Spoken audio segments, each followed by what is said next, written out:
তবে কি জানেন, মনে পড়ে আমার প্রথম সেই সিনেমাটার কথা, যে সিনেমায় আমিও নতুন, হিরো নতুন। তারও প্রথম সিনেমা, আমারও প্রথম সিনেমা, আর আমাদের দুজনের মধ্যে একটাই মিল, আমরা দুজনেই কালীঘাটে থাকি। সে হিরো বলে, তারও গাড়ি নেই আমারও গাড়ি নেই, তারও প্রথম সিনেমা আমারও প্রথম সিনেমা। তবে সে ট্যাক্সি ভাড়া পেত শুটিং করতে যখন যেত, আমি সঙ্গে যেতাম শুটিং করতে, এবং শুটিং থেকে ফেরার পথে সে আমায় নামিয়ে দিয়ে যেত। শুটিং শেষ হয়, সিনেমাটা রিলিজ করে, সিনেমাটা আপনাদের ভালোবাসায় সুপার ডুপার হিট হয়। আমার জীবনের সেই প্রথম সিনেমার নাম সাথী, আর আমার সেই পুরনো বন্ধুর নাম জিৎ।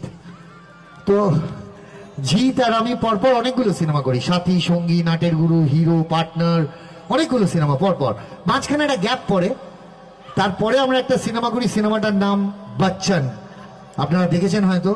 সেই সিনেমার একটা গান ছিল, এখন বৌদিরা রোজ গায় দাদার জন্য। যখন দাদারা রাত্রিবেলা ফিরতে দেরি করে, 2-3 বার মিস কল হয়ে যায়, ধরে না, তখন যখন ফোনটা ধরে তখন বৌদিরা গায়, যতই ঘুরি ওরাও রাতে, আরে লাটাই তো আমার হাতে, এই গানটা গায়। তো সেই সিনেমা শুটিং চলছিল রাজারহাটে। আপনাদের মনে আছে একটা সিন ছিল যেখানে আমি জিতের বাইকের পেছনে বসে আছি এবং আমাদের তাড়া করেছে ভিলেনরা। রাজারহাটে শুটিং হচ্ছিল। তো শুটিং এর ফাঁকে আমি জিজ্ঞেস করলাম জিতকে, যে জিৎ, কি কপাল রে ভাই তোর, কোথায় ছিলিস, কোথায় চলে গেলি? আর আমি কমেডিয়ান হয়েই রয়ে গেলাম। তাতে জিৎ বললো, শোনো বন্ধু, বাড়ি গিয়ে একটা কথা ভালো করে চিন্তা করে নাও আর মাথায় ঢুকিয়ে নাও, যে কমেডিয়ানদের জুতো মারা কপাল। বললাম, ভাই তুই বন্ধু এই কথা বলছিস? বললো, বাড়ি গিয়ে চিন্তা করিস, মিলিয়ে নিস। বাড়ি এসে চিন্তা করে দেখলাম যে না, জিৎ ঠিক কথাই বলেছে। মিলিয়ে দেখুন, একটা বাংলা সিনেমা, 2.5 ঘন্টার সিনেমা, তাতে 5খানা গান থাকবেই থাকবে। আর আমাদের বাংলা সিনেমার এখন বাজার ভালো, তো ওই জন্য দেখবেন যে গানের শুটিং না কোনো সময় আমাদের ভারতবর্ষে হয় না, সব ভারতের বাইরে, লন্ডন, ইটালি, হনলুলু। আর এই 5টা গানে হিরো হিরোইনকে অন্তত 500 বার জড়িয়ে ধরছে। কেন রে, আমরা কি মানুষ নই? আমাদের সুযোগ দে। আর দেখবেন গানে সে কি গড়াগড়ি খাওয়া, কখনো পাহাড়ে গড়াগড়ি খাচ্ছে, কখনো দেখবেন সমুদ্রে গড়াগড়ি খাচ্ছে, কখন বরফে গড়াগড়ি খাচ্ছে। বলি, তোদের হুপিং কাশি হয় না রে? কোন একটা সিনেমায় দেখলাম শ্রাবন্তী গরম বালিতে গড়াগড়ি খাচ্ছে। কি খোলায় বাদাম ভাজা হচ্ছে, তোদের গায়ে ফোসকা পড়ে না? দেখবেন বাংলা সিনেমায় একটা সিন থাকবেই, ফাঁকা অন্ধকার রাস্তা, সেইখান দিয়ে হিরোইন একা হেঁটে যাচ্ছে, কোথায় যাচ্ছে, কেন যাচ্ছে কেউ জানে না, যাচ্ছে দেখবেন। আর ঠিক সেই সময় দেখবেন একটা ভিলেনের গাড়ি এসে ব্রেক মারবে, ক্যাচ! তারপরেই তার ভেতর থেকে দেখবেন 4টে হুমদো চেহারার ভিলেন নামবে, কটা কটা চোখ, গাল ভর্তি দাড়ি, এসেই হিরোইনটাকে খপাত করে ধরবে, ঝপাত করে গাড়িতে তুলবে, ধাম। পরের সিন মিলিয়ে নিন, ফাঁকা গুদাম ঘর, তাদের ফাঁকা পিচবোর্ডের বাক্স, সেইখানে এসে হিরোইনটাকে ফেললো, ফেলেই খ্যাটাস খ্যাট। খ্যাটাস খ্যাট মানে দরজা বন্ধ আর ছিটকিনি, অন্যভাবে নেবেন না। এটাও বুঝতে পারি, কিন্তু তখন যে ভিলেনের কেন হাসি পায়, এটা আমার 14 গোষ্ঠী রিসার্চ করে বার করতে পারিনি। দেখবেন হাসবে আর একটাই ডায়লগ, দেখবেন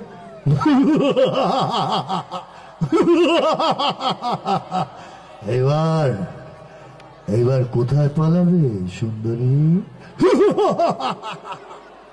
তারপরেই দেখবেন হিরোইনের ডায়লগ, ভগবানের দোহাই আমায় ছেড়ে দিন। তারপর দেখবেন ভিলেন এগোচ্ছে, হিরোইন পেছোচ্ছে, ভিলেন এগোচ্ছে, হিরোইন পেছোচ্ছে, ঢাক। এই ঢাক মানে হলো হিরোইন যে দেওয়ালে সেটে গেছে, পালানোর পথ নেই। তবু দেখবেন মরণদশা ভিলেন হাসছে, এইবার এইবার ভগবানও তোকে আমার হাত থেকে রক্ষা করতে পারবে না। বলি, এত হাসছিস কেন, হেঁটে সময় নষ্ট করছিস কেন, যা করতে কি করে বাড়ি চল যা। তা নয়, ততক্ষণ আসবে যতক্ষণ না হিরো দরজা ভেঙে ঢুকে ওকে রামপ্যাদানি শ্যামপ্যাদানি দিচ্ছে। আর আমাদের দেখুন ভিলেন, আর আমরা কমেডিয়ান। দেখুন সারা ছবিতে 5টা সিন, প্রথম 2টো সিন হিরোর বগলের ধারে দাঁড়িয়ে আছি, কোনো ডায়লগ নেই, যেন ঝুলনের পুতুল। পরের 2টো সিন ডিরেক্টর বললো নিয়ে কাঞ্চন অভিনয় কর, করলাম। লাস্ট সিন হিরোর বগলের পাশে দাঁড়াতে যাব, বড় বড় লেখা ফুটে উঠলো, সমাপ্ত, চল বাপি বাড়ি যা। আর সত্যি জিতকে দেখলে আমার হিংসা হয় খুব, জিত জিত বলে চেঁচাচ্ছিল এরা, কি করে ভগবান জানে। দেখবেন পেটে কি সব বানায়, বলে নাকি ওই কি 6 প্যাক, ঠিক যেন মনে হয় হাই রোডে 6টা বাম্পার উঁচু হয়ে রয়েছে। দেখুন রাস্তা প্রকল্প প্লেন, কোনো বাম্পার নেই। আর দেখবেন জিতকে দেখলে মহিলা কি ফ্যান, আর যেন পেটের ক্রিমি মাথায় উঠে গেছে। আরো যদি জিত হয় আমিও ইন্দ্রজিৎ, চলুক আমার সঙ্গে সুন্দরবন, দেখি বাঘ কাকে খায়। নিয়েও গেছিলাম সুন্দরবন, খানির মধ্যে দিয়ে ঘন জঙ্গল, আমি আর জিত হাঁটছি, কেউ কোথাও নেই। এমন সময় সামনে একটি কুঁদো বাঘ এসে শুধু ডেকেছে, ব্যাস জিতের যা অবস্থা আমারও তাই অবস্থা, হাঁটু পাটু কাঁপছে, হয়ে যায় ভাব। আমি গিয়ে বাঘকে বললাম, স্যার আমায় ছেড়ে দিন স্যার, আমি গরিবের ছেলে, বাপ মায়ের এক সন্তান স্যার, আমায় ছেড়ে দিন, খেয়ে কোনো মাল পাবেন না স্যার, হাড়ের ওপর শুধু চামড়া জড়ানো আছে স্যার, আমসি চিবিয়ে লাভ হবে না স্যার, আমায় ছেড়ে দিন। আপনি জিতকে খান স্যার, ফুল মাংসর দোকান স্যার, হোল ফ্যামিলি মিলে ওকে নিয়ে 7 দিন ধরে পিকনিক করুন স্যার, আমায় ছেড়ে দিন। বাঘের মনে হলো কি জানি না, বাঘ বললো, যা তোকে খাবো না। হ্যালো, আমায় খাবেন না? তাহলে বাড়ি যাচ্ছি। বলো দাঁড়া। খাবেন না তো দাঁড়াতে বলছেন কেন? এভাবে কিন্তু খেলবো না। বলো ভয় নেই, জিতকে খাবো আর তোকে দিয়ে দাঁত খোঁচাবো। খারাপ লাগে জানেন, এমন সিনেমা করি, আপনারা তো দেখে হাসেন। একটা সিনেমা মাকে নিয়ে দেখাতে গেছিলাম, ফার্স্ট ডে ফার্স্ট শো। সিনেমাটা বোধহয় আপনারা দেখেছেন, সিনেমাটার নাম ছিল লে হালুয়া লে। আমার মাকে নিয়ে দেখাতে গেলাম, মা প্রথমে দেখেই বললো, ছি ছি কাঞ্চন, তোর নাম ল্যাংচা। মা আমি কমেডিয়ান, আমার ছবিতে ল্যাংচা হবে গুঁজি হবে, তোমার কি মা? আর বিশ্বাস করুন, ওই সিনেমায় আমি যা মার খেয়েছি, চোরেরাও মার খায় না। প্রথম দিন শুটিংয়ে গেছি, বলে কি ভাই আজকে কি সিন আছে? বলছে দাদা মার খাওয়া। পরের দিন গেলাম, বললাম ভাই আজ কি সিন? বলো দাদা মার খাওয়া। থার্ড ডে গেছি, তাও বলছি দাদা কি সিন? বলে মার খাওয়া। আজ আপনাকে ট্যাক্সি ড্রাইভারে মারবে দাদা। আরে আপনারা তো সিনেমাটা দেখেছেন। যত বলছি বাবা আমার আর বিয়ে করা হলো না বাবা, তাতেও মারছে। যত বলি বাবা আমার কেবিল ফল্ট হয়ে গেল গো বাবা, তাও মারছে। আর সবাই খালি পাগল পাগল পাগল বলছে। এই যেদিনকে শুটিং করতে গেছি সেদিনকে এত মার খেতে, আমি স্ট্রেট গিয়ে আমি ডিরেক্টরকে বলছি, রাজা চন্দ্র ছিল ডিরেক্টর, হ্যাঁ রাজা মার মার মার মার। রাজা বললো ভাই কি হলো? আমি বললাম কি সিনেমা হচ্ছে, সবাই মিলে আমায় মারছে, তো তুই বাকি থাকবি না, তুই মার। পাশে বসেছিল এনকে সলিল, যিনি স্ক্রিপ্ট লেখেন। উনি বললেন তোকে একটা ডায়লগ লিখে দিচ্ছি, বলবি হিট হয়ে যাবে। আলাম বেঁচে থাকলে তো হিট হবে রে ভাই। আপনারা যারা ছবিটা দেখেছেন ভেবে দেখুন, সবাই আমায় পাগল পাগল বলছে আর মারছে। মার খেতে খেতে চোখের তলায় কালি, হাফ প্যান্ট গেঞ্জি ছিঁড়ে গেছে। খেতে খেতে খেতে খেতে একটা জায়গায় আমি ঘুরে দাঁড়াই আর ওই ডায়লগটা বলি, পাগল আমি পাগল, তুই পাগল, তোর বাপ পাগল, তোর মা পাগল, তোর শ্বশুর পাগল, তোর শাশুড়ি পাগল, তোর গোষ্ঠী পাগল। কি ভেবেছিস কিরে তোরা আমায়? আমি কি পঞ্চানন মন্দিরের ঘন্টা নাকি যে শেষে বাজিয়ে দিয়ে চলে যাবি? হাততালি কোথায়? Thank you so much. আর কচি করে হাততালি না কিন্তু প্লিজ, কচি করে কিন্তু ঘি দিয়ে মালপোয়া ভাজা যায়, মালপোয়া দিয়ে ঘি ভাজা যায় না, তুই জোরে হাততালি হবে। আর বিশ্বাস করুন, আমি একটা সত্যি কথা বলি, দেবের সঙ্গেও যখন পাঠ করি, রুটি আন্ডা গাড়ি বলে যখন আন্ডা গাড়িও বিক্রি করতে যাই, তখনও বলি ছোট ভাই আমার ব্যাগ তুমি ফেরত দিয়ে যাও, ছোট ভাই আমার ব্যাগ যদি তুমি ফেরত না দিয়ে যাও তাহলে ভবিষ্যৎ প্রজন্ম তোমায় ক্ষমা করবে না ছোট ভাই। হাততালি কোথায় ভাই? Thank you.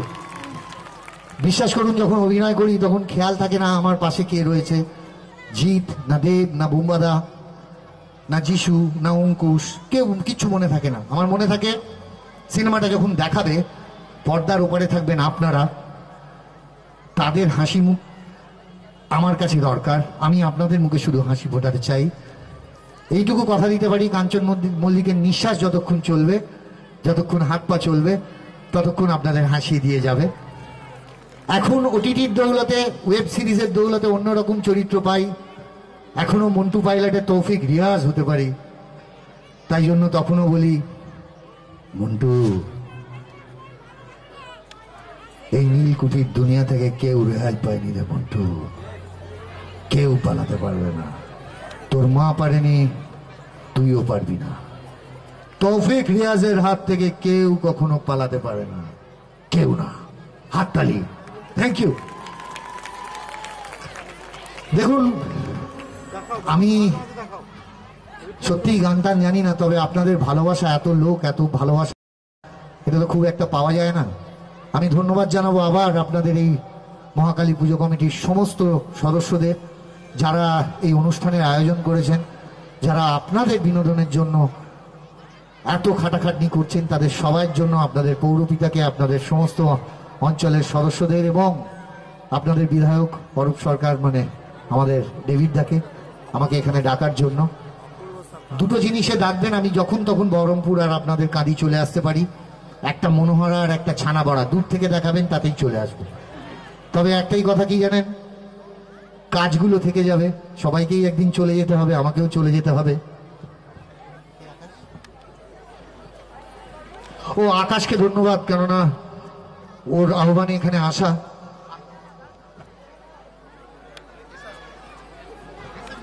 অ্যাসেম্বলড, আচ্ছা যাক, অ্যাসেম্বলড হতেই পারে, কম্পিউটার অ্যাসেম্বলড হতে পারে, বাকিটা হতে পারে না।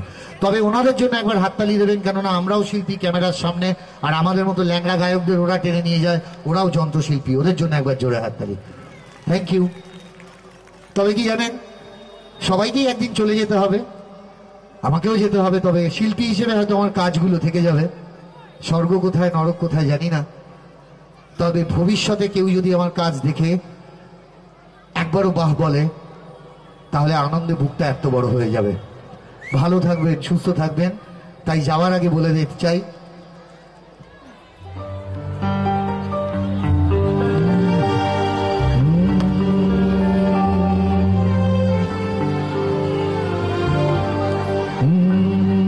बीच राह में दिलबर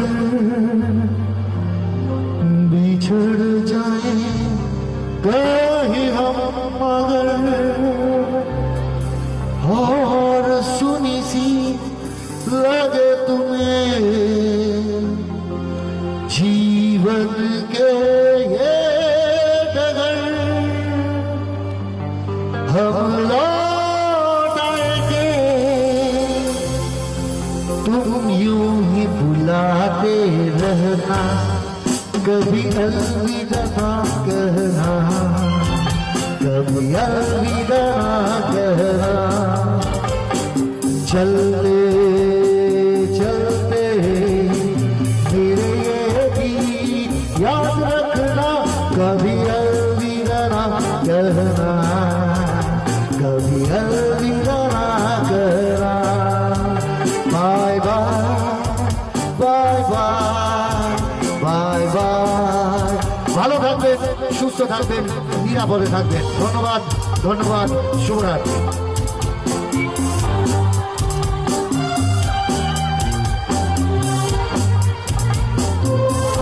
হ্যালো।